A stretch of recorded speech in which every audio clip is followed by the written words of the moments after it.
السلام علیکم رحمت اللہ تعالی وبرکاتہ۔ ناظرین، آئیے ہم آپ جانتے ہیں کربلا میں 11 محرم سے لے کر 30 محرم تک کیا ہوا تھا۔ آئیے ہم آپ جانتے ہیں سید امین القادری صاحب سے۔ ویڈیو کو زیادہ سے زیادہ شیئر کر دیجئے۔ اگر آپ مصطفیٰ چینل پر نئے ہو تو چینل کو ضرور سبسکرائب کر لیجئے۔ ویڈیو کو بغیر اسکپ کے ساتھ سنیں۔ آئیے ہم آپ سنتے ہیں سید امین القادری صاحب سے۔ جب 11 محرم کا سورج کربلا کی زمین پر طلوع ہوا تو پھر کیا ہوا؟ وہ اللہ اکبر دکھ اور تکلیفوں کا ایسی کنگور گھٹائیں لے کر آیا کہ شاید قیامت تک کوئی اس کو بھول نہ سکے۔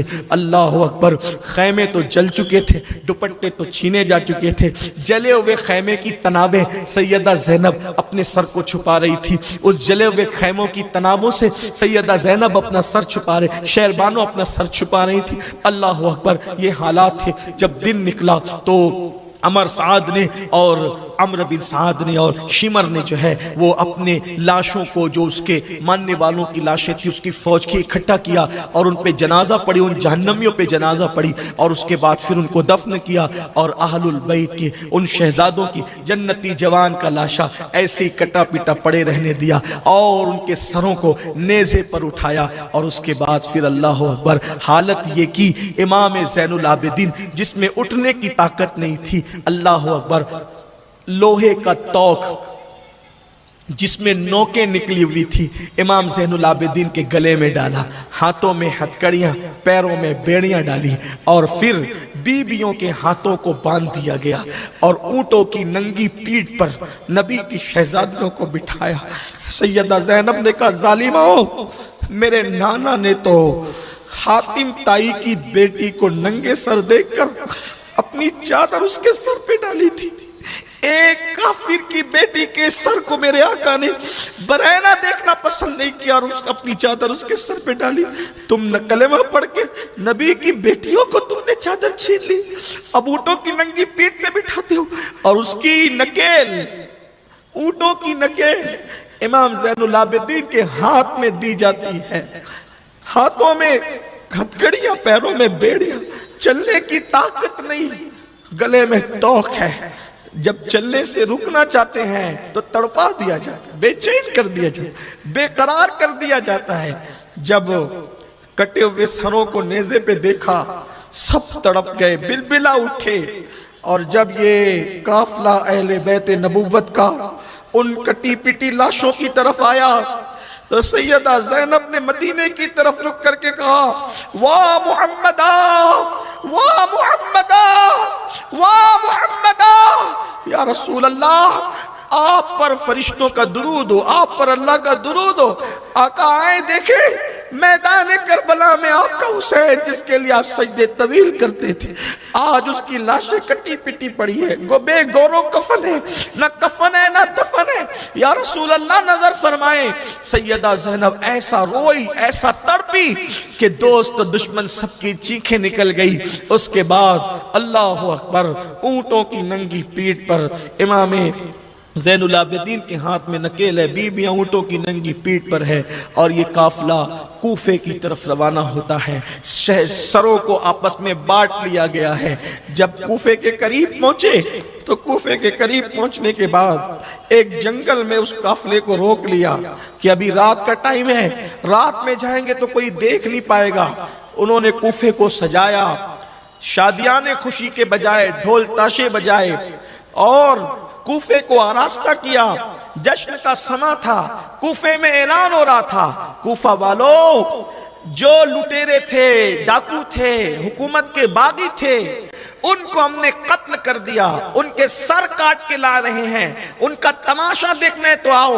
ان کی بیویوں کو ہم نے جو ہے چادریں چھین لی، ان کا تماشا دیکھنے تو آؤ۔ پورے کوفے کے اندر لوگ چھتوں پہ، عورتیں چھتوں پہ چڑھ گئی، مرد جو ہے وہ رستوں میں جو ہے وہ اتنے بھر گئے کہ تل رکھنے کو جگہ نہیں تھی۔ اللہ اکبر، اور پھر وہاں پر جو ہے وہ جب سارا انتظام ان لوگوں نے کر لیا تو پھر جو ہے وہ اہل البیت کو کوفے کے اندر داخل کرایا گیا، بازار لے لے کر کے پھرایا گیا، سروں کو، ان بیبیوں کو بی بی سیدہ زینب نے اپنے سر کے بالوں کو چہرے پہ ڈال کے پردہ کیا. ہائے پردے کا کیا انداز تھا، کیا مزاج تھا کہ چہرے پہ پردے کے لیے اب کوئی کپڑا نہ تھا تو بالوں کو آگے کر لیا، سر جھکا لیا، سجدے کی کیفیت بنا لی سواریوں پر. اللہ اکبر. جب کوفے والوں نے یہ منظر دیکھا پہچان نہ سکے تو کچھ عورتوں نے جو ہے اللہ اکبر روٹی کے ٹکڑے پھینکے، کھجور پھینکی، کچھ پھینکا اور کہا صدقہ صدقہ.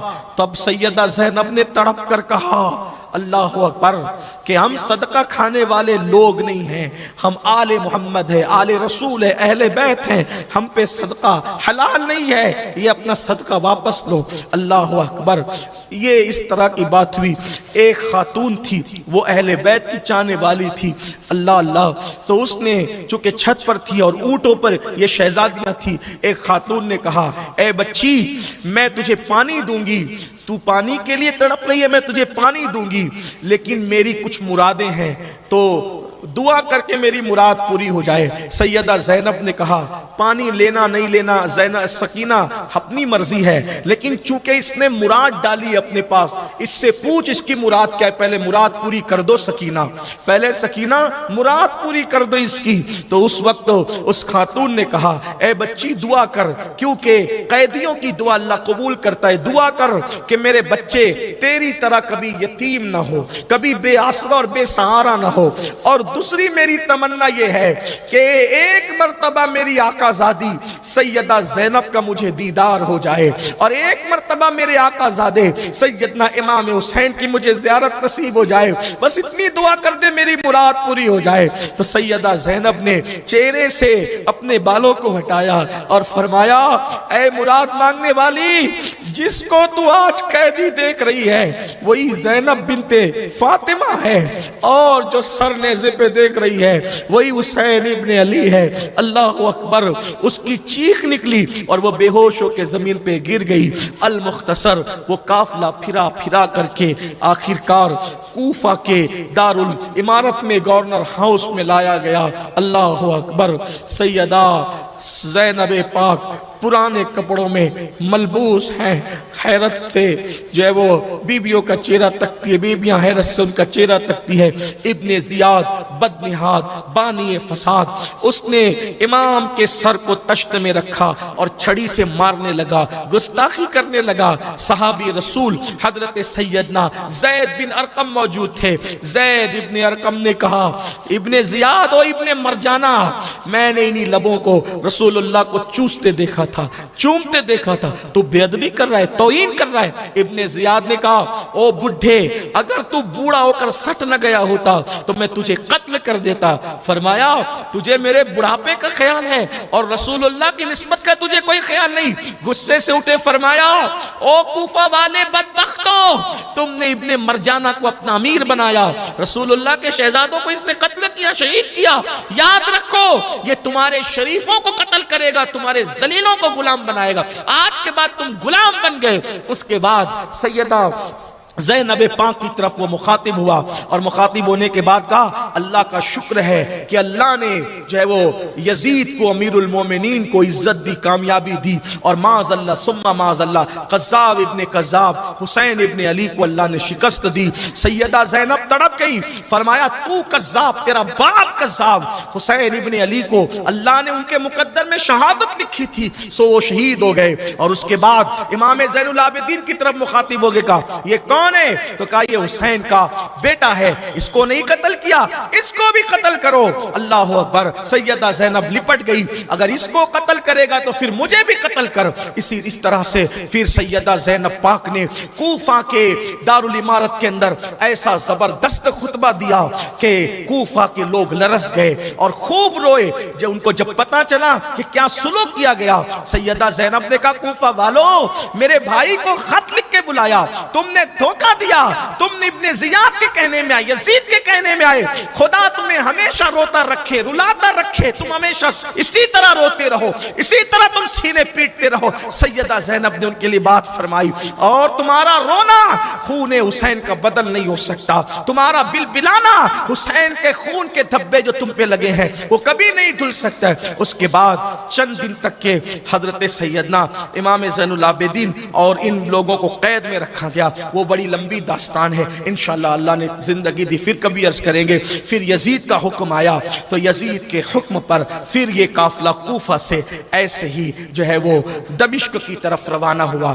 تقریباً 19 منزل قیام کیا کوفہ سے دمشق تک, 19 منزل, الگ الگ منزل کی الگ الگ داستان مورخین نے لکھی ہے. لیکن بس میں اتنا عرض کرتا ہوں یہ کہ جب وہ قافلہ جا رہا تھا تو دیکھا ان لوگوں نے کہ ایک گرجا پر شعر لکھا ہے کہ جنہوں نے حسین کو قتل کیا کیا وہ یہ سمجھتے ہیں کہ حسین کے نانا کی شفاعت ان کو ملے گی؟ تو وہ حیرت زدہ ہو کر پوچھا یہ شعر کہاں کا ہے, کس نے لکھا؟ تو وہ راہب نے کہا کہ میں نے میرے باپ داداؤں سے سنا کہ یہ پہلے سے لکھا ہوا ہے, بلکہ نبی آخر الزمان کی ولادت سے بھی 500 سال پہلے سے یہ شعر اس گرجا پہ لکھا ہوا ہے. اللہ اکبر. پھر اس کے بعد آگے بڑھے, ایک جگہ پر رکے تو ایک راہب وہاں رہتا تھا. اس راہب نے کہا کہ یہ کون لوگ ہیں؟ تو کہا یہ باغی لوگ تھے, راستہ لوٹتے تھے, راستہ مارتے تھے, اس لیے ہم نے ان کو قتل کیا, ان کی عورتوں کو جو ہے وہ ہم نے قیدی بنایا. اب ہم اس کو لے جانے یزید کے پاس, اس کے دارالامارت کے اندر, اس کی دمشق کے اندر لے کر کے جا رہے ہیں. اتنا سنا تو امام علی مقام کا سر اس نے دیکھا تو دیکھتے ہی رہ گیا کہ یہ کس کا سر ہے؟ تو کہا یہ حسین ابن علی کا. کہا وہ علی وہی جو تمہارے نبی کے داماد ہیں؟ ہاں وہی. کہا علی کا بیٹا لٹیرا کیسے ہو سکتا ہے؟ علی کا بیٹا راہمار کیسے ہو سکتا ہے؟ تم جھوٹ بولتے ہو. اور پھر کہا کہ 10,000 درہم کچھ میری زندگی بھر کی کمائی ہے, وہ پیسے لے لو, وہ درہم لے لو, اور مجھے یہ سر ایک رات کے لیے دے دو. پھر وہ رات کے لیے, چونکہ وہ تو لالچی کتے تو تھے ہی خبیث, انہوں نے سر دے دیا, 10,000 درہم لے لیے. اس نے سر دھلا اور جو ہے وہ چہرے کا غبار صاف کیا, خوشبو لگائی, اور رات بھر کھڑا رہا. تو کیا دیکھا؟ سر امام سے لے کے آسمان تک نور ہی نور ہے. پھر کہا امام آپ نبی کے نواسے ہیں, آپ بتائیں میں نے آپ کی خدمت کی ہے, اس کا کچھ صلہ عطا کر دیں. امام کے مبارک لبوں کو جنبش ہوئی, فرمایا کلمہ پڑھو, نانا کی امت میں داخل ہو جاؤ. وہ کلمہ پڑھ کے مسلمان ہوا, اور وہ مسلمان ہو کر وہ گرجا پھر مسلمانوں کے عبادت خانے میں تبدیل ہوا. ابھی بھی موجود ہے جو ہے وہ ملک شام کے اندر وہ گرجا. اب تو گرجا نہیں ہے, مسجد ہے. میں ملک شام میں وہاں گیا ہوں, اور وہاں ایک پتھر رکھا ہوا ہے. جس پتھر پر اس نے سر رکھا تھا, اس سر پر اب بھی خون حسین کا اثر ہے. 2005 میں جب میں گیا تھا تو میں نے وہ دیکھا, سوکھا ہوا دیکھا. لوگ کہتے ہیں کہ وہ کربلا کے ایام میں یعنی محرم کے دنوں میں وہ جو ہے تازہ ہو جاتا تھا, لیکن ابھی ایسی کوئی کیفیت میں نے نہیں پائی, نہ میں نے سنا. البتہ وہ خون کا اثر میں نے اپنی آنکھوں سے دیکھا, اتنا ضرور ہے. 2005 میں نے دیکھا. تو پھر اس کے بعد وہ قافلہ جو ہے مزید آگے بڑھا. آگے بڑھنے کے بعد یہاں ایک بات بڑی خوبصورت آ گئی, یاد آ گئی تو عرض کر دوں, کیونکہ مجھے اس لٹے ہوئے قافلے کو پھر مدینہ منورہ تک بیان کرنا ہے, اور بہت جلدی جلدی چلنا ہے. ٹائم جو ہے ختم ہونے کے بالکل قریب ہے. جو ہمیں ٹائم دیا گیا وہ ٹائم ختم ہونے کے قریب ہے. سن لیجئے, 25واں سال تھا تو ہم نے سوچا کہ مدینہ منورہ تک یہ قافلے کی داستان بیان ہو جائے, ایک بار آپ کی میری مراد پوری ہو جائے. حالانکہ ہم بہت سے واقعات ابھی بھی چھوڑتے چل رہے ہیں, اختصار ہی سے کام لے رہے ہیں. بہت طویل داستان ہے کربلا کی. اللہ زندگی دے تو وہ سارے واقعات بھی آئندہ سالوں کے اندر آتے رہیں گے, باتیں ہوتی رہے گی. یہ قافلہ چلا, چلنے کے بعد جب دمشق کے قریب پہنچا, دمشق بھی کہتے ہیں, دمشق کے قریب پہنچا تو کیا دیکھا کہ ایک عورت آئی, اور وہ عورت آنے کے بعد اس نے قافلے والوں کو دیکھا, اور دیکھنے کے بعد کہا کہ اے شہزادیوں, اے نبی زادیوں, یہ میں تھوڑا سا کچھ کھانا لے کر کے آئی ہوں آپ لوگوں کے لیے, یہ کھانا آپ قبول کر لیں, یہ کھانا قبول کر لیں. تو اس وقت جو ہے وہ سیدہ زینب پاک نے پوچھا تمہیں کیسے پتا چلا ہم نبی زادیاں ہیں, ہم نبی کی اولاد ہیں؟ وہ کہا کہ میں سیدہ فاطمۃ الزہرا کی ایک کنیز تھی, اور میں نے ان کی بڑی خدمت کی ہے. تو انہوں نے مجھے بتایا تھا کہ سن 60 ہجری کے بعد, سن 60 کے بعد جو ہے وہ ایک قافلہ آئے گا, گا اور اس میں جو اسیر اور قیدی ہوں گے وہ کوئی اور نہیں ہوں گے، وہ میری اولاد ہوں گے، ہو سکے تو ان کی خدمت کرنا۔ اللہ اکبر۔ بہرحال تو اس نے کھانا پیش کیا، سیدہ نے کہا اللہ تجھے جزائے خیر عطا کرے، تو کہا کہ میں جب ان کی خدمت کرتی تھی تو ایک بچی سیدہ کی گود میں تھی اور وہ سیدہ سے بہت مشابہ تھی، تو میں چاہتی ہوں کہ اس شہزادی کی ایک بار مجھے زیارت ہو جائے جو سیدہ کے بہت مشابہ تھی۔ ان کا نام زینب تھا اور ایک شہزادے تھے، چھوٹے شہزادے، ان کا نام حسین تھا۔ میں نے ان کو بہت دن میں نہیں دیکھا، تو بی بی صاحبہ دعا کر دیں، آپ آل نبی ہیں، کہ شہزادی زینب کی زیارت ہو جائے، شہزادے حسین کی زیارت ہو جائے۔ تب آپ نے رو کے کہا وہ کٹا ہوا سر جو ہے وہ حسین کا ہے اور یہ قیدی جو ہے کوئی اور نہیں، یہ زینب ہے۔ وہ چیخ پڑی اور ایسی بے ہوش ہوئی کہ پھر اس کی روح کفن سے انسری سے پرواز کر گئی۔ اسی سفر میں ایک واقعہ اور پیش آیا، وہ بھی سن لیں اور پھر بات آگے بڑھتی۔ جب قافلہ جا رہا تھا اور وہ نیزے پہ سر تھا، نیزے پہ گھماتے تھے کہ دیکھو جو یزید کے ساتھ بغاوت کرے گا اس کا یہ حال ہوگا، حالانکہ یزید خود باغی تھا، پلید ملعون، اللہ اکبر، اس کے ساتھ کیا بغاوت اور اس کے ساتھ کیا وفا، وہ تو ظالم تھا، پلید تھا، ملعون تھا، اس ظالم نے کیا ظلم نہیں کیے۔ آگے آپ سنیں گے تو آپ اس پہ یقیناً تف تف کریں گے کہ کتنا پلید انسان، ایسا پلید انسان شاید ہی دنیا میں پیدا ہوا ہو کہ جس نے کعبۃ اللہ پہ پتھر برسائے، مدینہ منورہ کی حرمت کو جس نے پامال کیا، مسجد نبوی میں جس نے گھوڑے بندھوائے، مدینہ منورہ کی عورتوں کو 3 دن اور 3 رات تک کے اپنے لشکر پہ حلال کر لیا، 1000 عورتوں نے جو ہے وہ ناجائز بچے جنے، ناجائز بچے پیدا کیے اس کے لشکر کی وجہ سے۔ یہ گندگی ہے اس کی، یہ پلیدی ہے۔ مجھے حیرت ہے لوگ یزید کے لیے نرم گوشہ کیسے رکھتے ہیں، کس طرح رکھتے ہیں، خدا جانے، اللہ لوگوں کو ہدایت عطا فرمائے۔ تو بہرحال تو نیزوں پہ سر تھے اور نیزوں پہ سر تھے تو اچانک جس کے ہاتھ میں امام حسین کا سر نیزے پر تھا وہ نیزہ زمین پہ گرا اور زمین پہ گرنے کے بعد گڑ گیا۔ اس کو اٹھاتے تو وہ اٹھتا نہیں، اس کو اٹھاتے وہ جو نیزے پر سر حسین تھا وہ زمین پہ گڑ گیا۔ اب اس کو اٹھانے کی کوشش کرتے ہیں، وہ اٹھتا نہیں۔ جب نہیں اٹھتا تو چونکہ یہ قافلہ شمر کی قیادت میں جا رہا تھا، یہ قافلہ شمر کی قیادت میں جا رہا تھا، شمر کو جب آ کر کہا کہ نیزہ زمین پہ گڑ گیا ہے اور اٹھانے سے اٹھتا نہیں، سر حسین والا نیزہ نہیں اٹھتا، تو شمر نے کہا میں وہاں نہیں جاتا، اور وہ سیدھا امام زین العابدین کے پاس ہے۔ امام زین العابدین کے ہاتھوں میں ہتھکڑیاں تھی، پیروں میں بیڑیاں تھی، گلے میں توق تھا۔ کہا اے علی ابن حسین، تیرے بابا کا سر نہیں اٹھ رہا ہے، اور کیوں نہیں اٹھ رہا ہے تو اپنے باپ سے بول کے آگے چل، اور اگر وہ سر نہیں اٹھتا، آگے نہیں چلتا تو اتنا تڑپاؤں گا تم لوگوں کو کہ سر حسین بھی بے چین ہو جائے گا۔ امام زین العابدین نے فرمایا شمر رک جا، وہ سر جو ٹھہرا ہے کوئی نہ کوئی اس میں حکمت ہے۔ اور آپ نے پھر اپنی پھپھی سے کہا پھپھی اماں بابا کا سر آگے نہیں بڑھتا تو قافلے میں سب ہیں یا کوئی چھوٹ گیا ہے؟ سیدہ زینب نے فرمایا اس سے کہو کہ میری رسیاں کھولے تاکہ میں دیکھوں کہ قافلے میں سب ہیں یا کوئی چھوٹ گیا ہے۔ سیدہ زینب کی رسیاں کھولی گئی تو آپ نے جب پورا قافلہ دیکھا، چیک کیا تو دیکھا کہ جس اونٹ کی ننگی پیٹھ پر سیدہ سکینہ کو باندھ کے رکھا گیا تھا، جب انہوں نے اونٹ دوڑائے اور سیدہ سکینہ کو مارا اور اس میں جو ہے وہ مارنے کی کوشش کی، اونٹ کو مارا، سیدہ سکینہ کو مارا، اور سیدہ سکینہ اونٹ سے گر گئی اور وہ اونٹ کی پیٹھ کھالی تھی۔ تو سیدہ زینب نے کہا ہائے سکینہ نہیں ہے، یہ سر اس لیے آگے نہیں بڑھتا کہ سکینہ نہیں ہے۔ تو سیدہ زینب نے پھر آواز لگائی سکینہ سکینہ سکینہ کہاں ہو، جلدی آواز دو، میری بیٹی کہاں ہو۔